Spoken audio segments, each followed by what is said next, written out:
Hello, we are anonymous.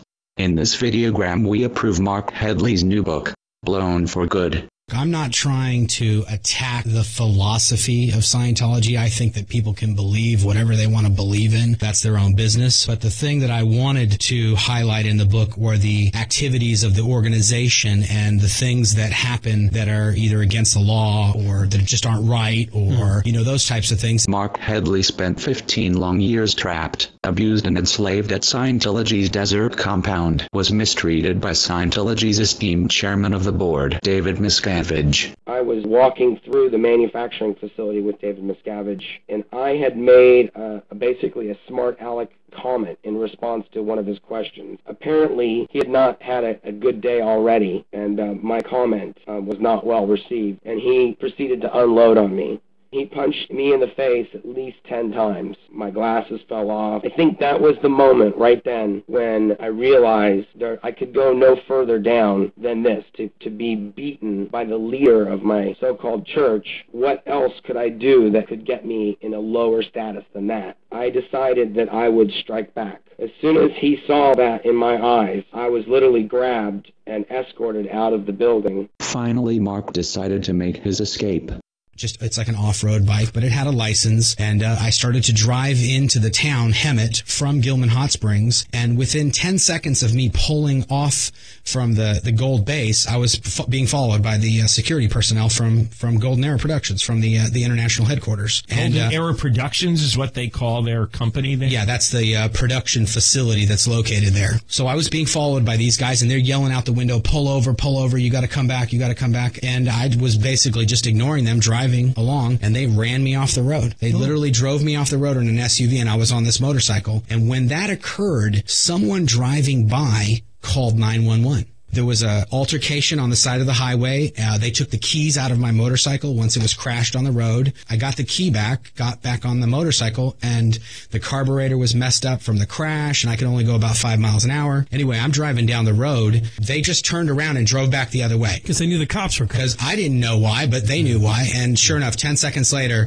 what ends up happening is two Riverside Sheriff deputies escort me into Hemet, one in front of me, one behind me. And during that, two more vehicles from the international headquarters tried to apprehend me while I was being escorted. And it's detailed in the police report, which you both have, but it's basically, they tried to, even when I was with the police, they still tried to figure out where I was going, who I had talked to. They even questioned the police on what I had told them and what the story was. Are the police familiar with this routine? I think the police were, because as soon as the police realized that I was from Golden Era, the sheriff's deputy basically just told me, where are you trying to get to? And I said, I'm trying to get into Hemet. He goes, good, we'll get you there. And they literally escorted me.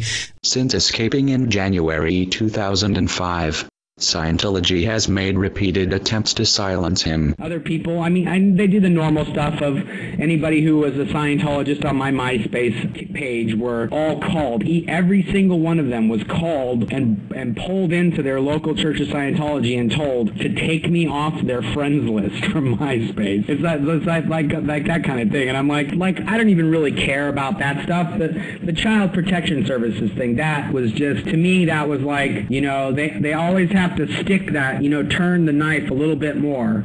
Every time you think, okay, yeah, they're not going to do anything, then they do something like that, and it just gets me, all riled up again and ready, where I'm like, yeah, I'm going to do that radio interview now. Thank you very much, With their more usual methods of surveillance and black operations. And a lot of people have even asked me, have I ever been fair gamed? Sure, absolutely. I had, there's an SP, a suppressive person that's a friend of mine, and he hasn't seen or talked to his mother in years because he's been declared a suppressive person, and his mom is still a Scientologist. He was called in by OSA, which is the Office of Special Affairs, which is like the church's investigative branch. They basically called him and said, we want to meet with you, and we need to speak to you about some stuff. They met up at a restaurant in LA. This girl from OSA, Kirsten Catano, that's her name, she basically told him that if they could dig up or create some kind of dirt or or any kind of blackmail material on me, and if he could help them with that, since we were good friends, then they'd let him see his mom again in exchange for that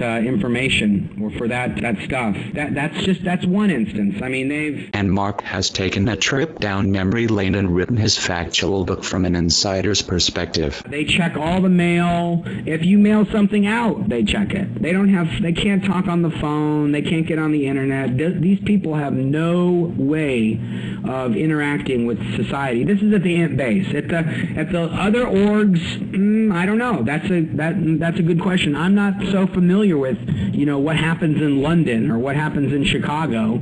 But yeah, you might send everything in Victoria's Secret packages. The security guards can't open Victoria's Secret packages because at the ant base because of an incident where one of them or multiple ones of them were perving out with because they'd open the packages and they'd try the stuff on. So they can't open Victoria's. Are you making that up, Mark? Marc Headley's website is listed as a click link to the right of this YouTube webpage. We are anonymous. Expect us. What do they do when they recapture people? Do they kidnap them? It depends. I mean, I know one girl. Could you be kidnapped walking out of the front absolutely. of the station here? I know one girl who just climbed over the gate and started walking down the highway, and they sent somebody off after her, and they were walking with her along the highway saying, hey, you got to come back. Hey, you got to come back. A van just pulled up, and they just grabbed her and threw her in the van and drove her back.